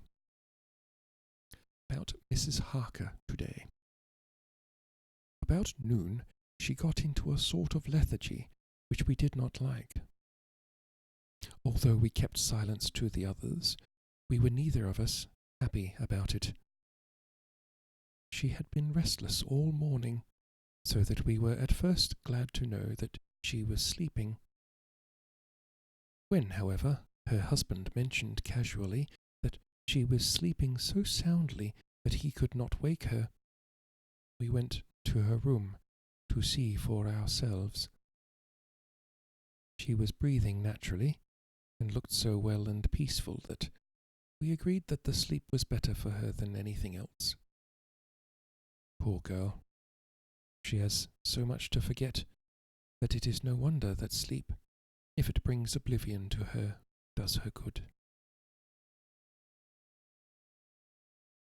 Later. Our opinion was justified, for when after a refreshing sleep of some hours she woke up, she seemed brighter and better than she had been for days. At sunset she made the usual hypnotic report. Wherever he may be in the Black Sea, the Count is hurrying to his destination. To his doom, I trust. 26th of October. Another day, and no tidings of the Tsarina Catherine. She ought to be here by now. That she is still journeying somewhere is apparent, for Mrs. Harker's hypnotic report at sunrise was still the same. It is possible that the vessel may be lying by, at times, for fog. Some of the steamers, which came in last evening, reported patches of fog, both to the north and south of the port. We must continue our watching, as the ship may now be signalled any moment. 27th of October, noon. Most strange. No news yet of the ship we wait for. Mrs. Harker reported last night, and this morning as usual. Lapping waves and rushing water. Though she added that the waves were very faint. The telegrams from London have been the same. No further report. Van Helsing is terribly anxious, and told me just now that he fears the Count is escaping us. He added significantly, I did not like the lethargy of Madame Mina's. Souls and memories can do strange things during trance. I was about to ask him more, but Harker just came in, and he held up a warning hand. We must try tonight at sunset to make her speak more fully when in her hypnotic state. 28th of October. Telegram. Rufus Smith, London, to Lord Godalming, Care HBM, Vice Consul, Varna. Tsarina Catherine reported entering Galatz at 1 o'clock today. Stop. Dun dun dun.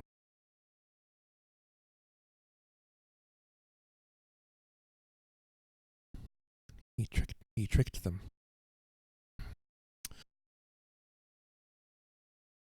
28th of October. When the telegram came announcing the arrival in Galatz, I do not think it was such a shock to any of us as might have been expected. True, we did not know whence, or how, or when the bolt would come, but I think we all expected that something strange would happen. The day of arrival at Varna made us individually satisfied that things would not be just as we had expected. We only waited to learn where the change would occur. Nonetheless, however, it was a surprise. I suppose that nature works on such a hopeful basis that we believe against ourselves that things will be as they ought to be, not as we should know that they will be. Transcendentalism is a beacon to the angels, even if it be a will-o'-the-wisp to man. Van Helsing raised his hand over his head for a moment, as though in remonstrance with the Almighty. But he said not a word, and in a few seconds stood up with his face sternly set. Lord Godalming grew very pale, and sat breathing heavily. I was myself half stunned, and looked in wonder at one after another. Quincey Morris tightened his belt with that quick movement which I knew so well. In our old wandering days it meant action. Mrs. Harker grew ghastly white, so that the scar on her forehead seemed to burn, but she folded her hands meekly and looked up in prayer. Harker smiled, actually smiled, the dark, bitter smile of one who is without hope, but at the same time his action belied his words, for his hands instinctively sought the hilt of the great kukuri knife, and rested there. "When does the next train start for Galatz?" said Van Helsing to us generally. "At 6:30 tomorrow morning." We all started, for the answer came from Mrs. Harker. "Oh. How on earth do you know?" said Art. "You forget, or perhaps you do not know, though Jonathan does, and so does Dr. Van Helsing, that I am the train fiend." "She's a train fiend, chat." "Trains. At home in Exeter, I always used to make up the timetables so as to be helpful to my husband." Okay, the motivation's a little off, but I found it so useful sometimes that I always make a study of the timetables now.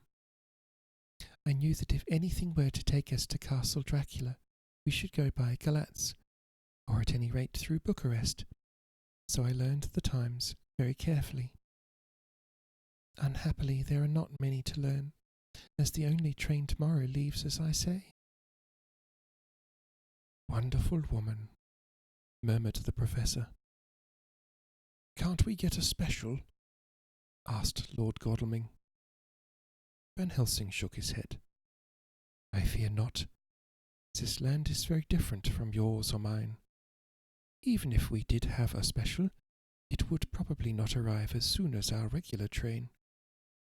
Moreover, we have something to prepare. We must think. Now let us organize. You, friend Arthur, go to the train and get the tickets, and arrange that all be ready for us to go in the morning. Do you, friend Jonathan, go to the agent of the ship, and get from him letters to the agent in Galatz, with authority to make a search of the ship, just as it was here. Quincey Morris, you see the Vice-Consul, and get his aid with his fellow in Galatz, and all he can do to make our way smooth, so that no times be lost when over the Danube. John will stay with Madam Mina and me, and we shall consult. For so if time be long, you may be delayed. and it will not matter when the sun set, since I am here with Madam to make report. And I, said Mrs. Harker brightly, and more like her old self than she had been for many a long day, shall try to be of use in all ways, and shall think and write for you, as I used to do. Something is shifting from me in some strange way, and I feel freer than I have been of late.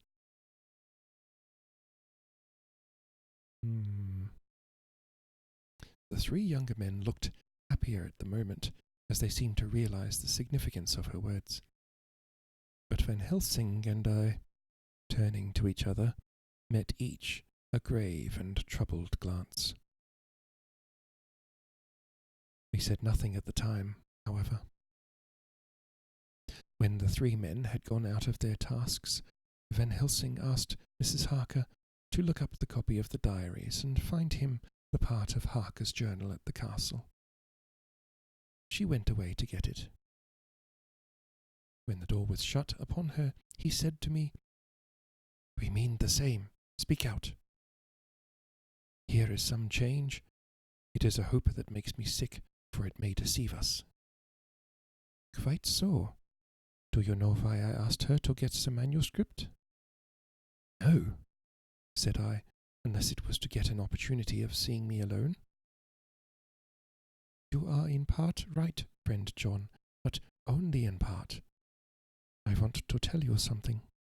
And, oh, my friend, I am taking a terrible risk, but I believe it is right.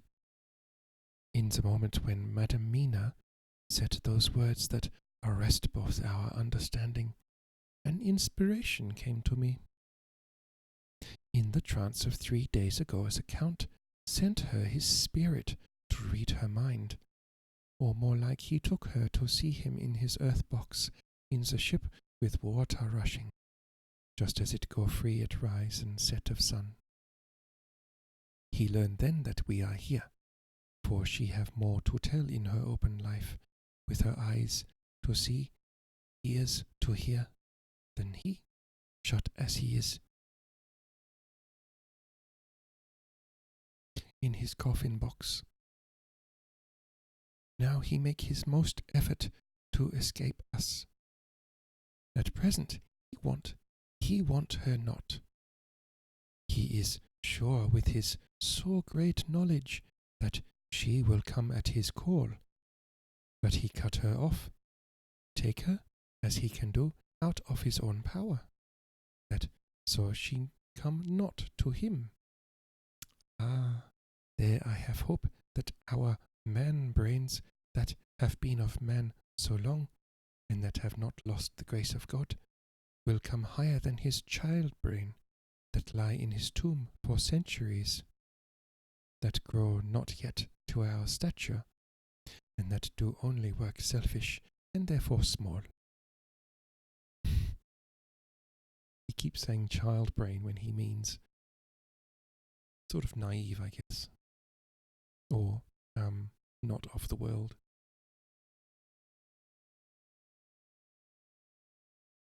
Here comes Madam Mina. Not a word to her of her trance. She knows it not, and it would overwhelm her and make despair just when we want all her hope, all her courage, when most we want all her great brain, which is trained like a man's brain, but is of sweet woman, and have a special power which the Count give her, and which he may not take away altogether, though he think not so. Hush, let me speak, and you shall learn. Oh, John, my friend, we are in awful straits. I fear as I never feared before.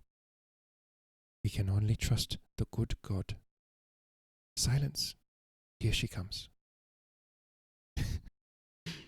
He keeps shushing the doctor, but the doctor hasn't even spoken.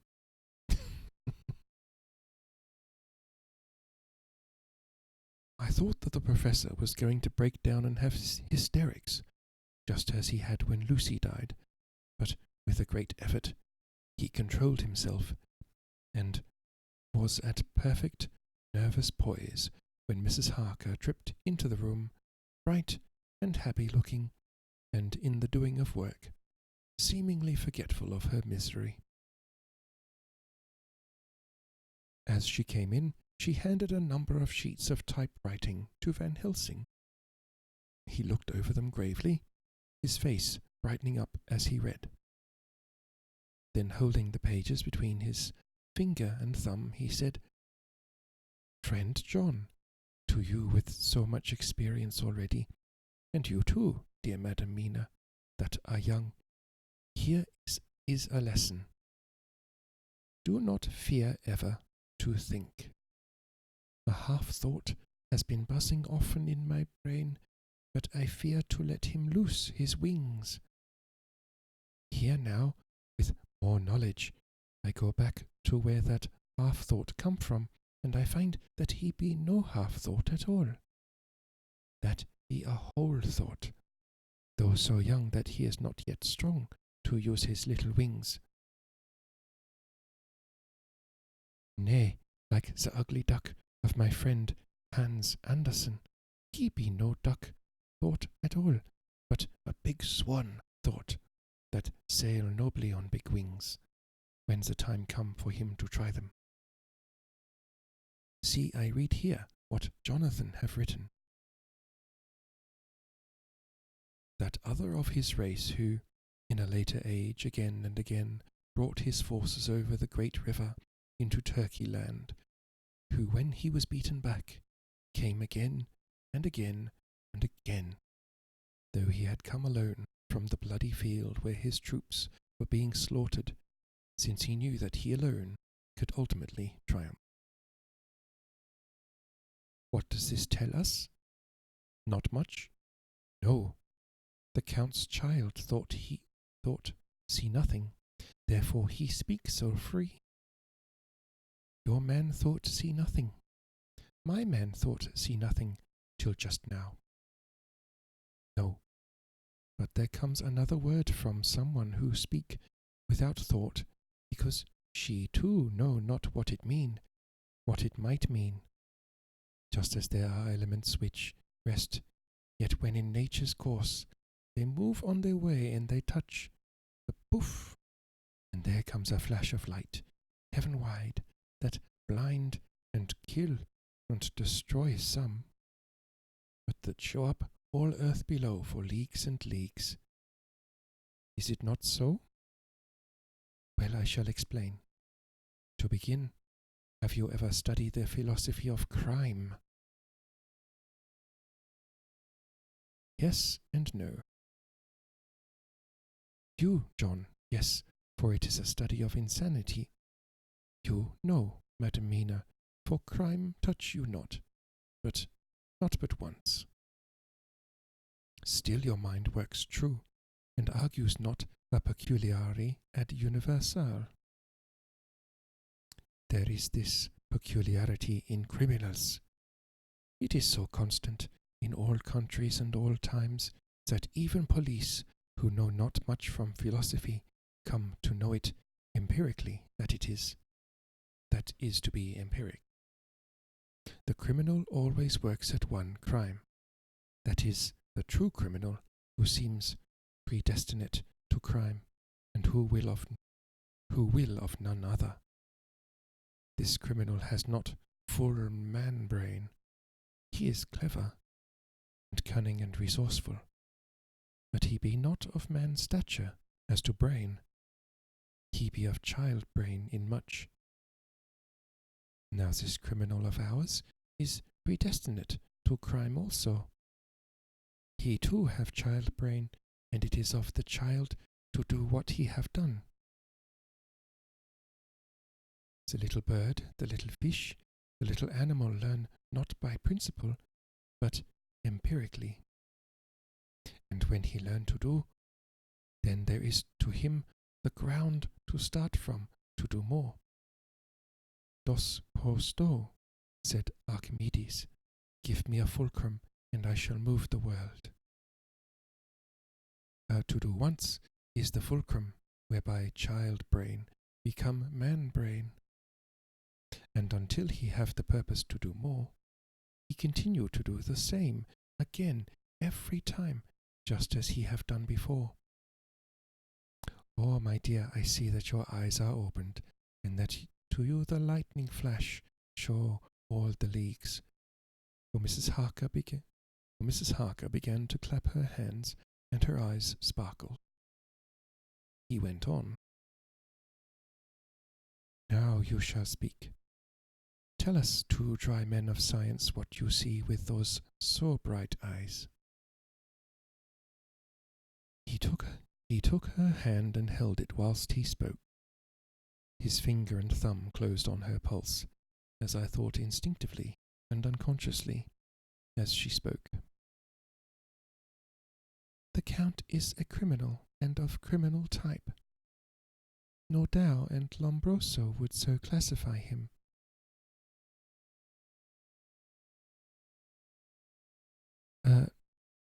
And qua criminal he is of an imperfectly formed mind. Thus, in a difficulty he has to seek resource in habit. His past is a clue, and from the one page of it that we know, and that from his own lips, tells that once before, when in what Mr. Morris would call a tight place, he went back to his own country from the land he had tried to invade, and thence, without losing purpose, prepared himself for a new effort. He came again better equipped for his work and won. So he came to London to invade a new land. He was beaten, and when all hope of success was lost, and his existence in danger, he fled back over the sea to his home, just as formerly he had fled back over the Danube from Turkeyland. Good, good. Oh, you're so clever, lady, said Van Helsing enthusiastically, as he stooped and kissed her hand. A moment later he said to me, as calmly as though we had been having a sick-room consultation, 72 only, and in all this excitement, I have hope. Turning to her again, he said with keen expectation, But go on, go on. There is more to tell if you will. Be not afraid. John and I know. I do in any case, and shall tell you if you are right.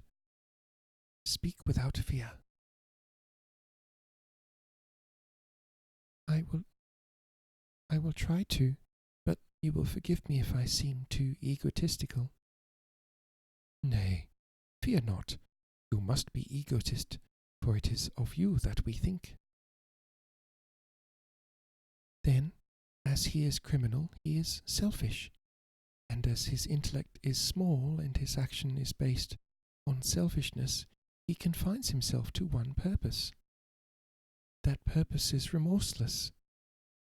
As he fled back over the Danube, leaving his forces to be cut to pieces, so now he is intent on being safe, careless of all. So his own selfishness frees my soul somewhat from the terrible power which he acquired over me on that dreadful night. I felt it. Oh, I felt it. Thank God for his great mercy. My soul is freer than it has been since that awful hour, and all that haunts me is a fear lest in some trance or dream he may have used my knowledge for his ends. The professor stood up. He has so used your mind, and by it he has left us here in Varna, whilst the ship that carried him rushed through enveloping fog up to Galatz, where doubtless he had made preparation for escaping from us. But his child mind only saw so far, and it may be that, as ever is in God's providence, the very thing that the evildoer most reckoned on for his selfish good turns out to be his chiefest harm. The hunter is taken in his own snare, as the great psalmist says.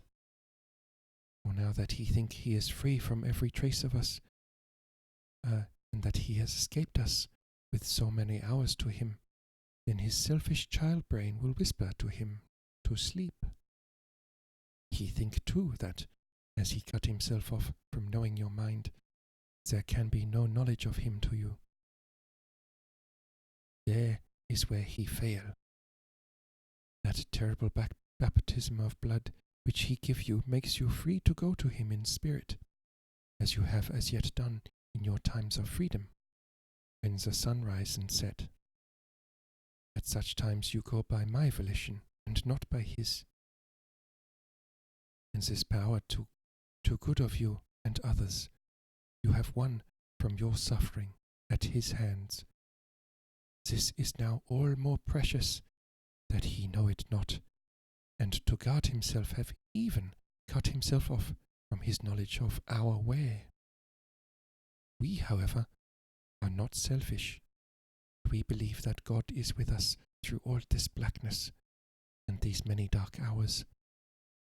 We shall follow him, and we shall not flinch. Even if we peril ourselves, that we become like him. Friend John, this has been a great hour, and it have done much to advance us on our way. You must be scribe and write him all down, so that when the others return from their work, you can give it to them. Then they shall know as we do. And so I have written it, whilst we wait their return. And Mrs. Harker has written with the typewriter all since she brought the MS to us. End of chapter 25.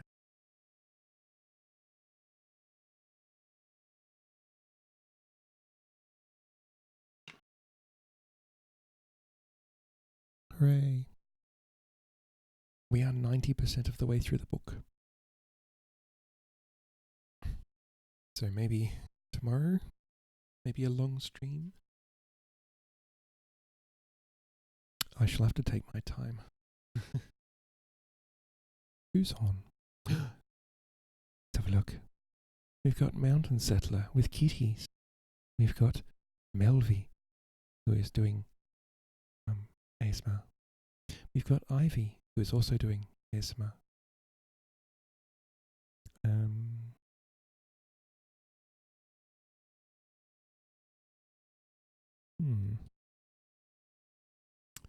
Decisions. I think we might raid into... Oh, no, thank you for being here, Forrest. It's nice to know I'm reading to someone who's like listening. Oh my god. That's my shirt. So much crap on. This is a really comfy shirt, but it's just attracts so much dust.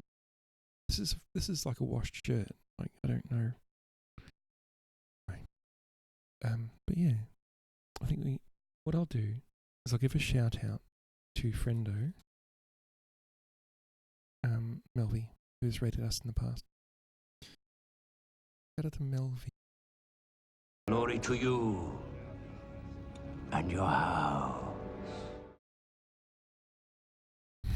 My new shout out now has a picture of Gowron. Alright, I'm going to raid Mountain Settler.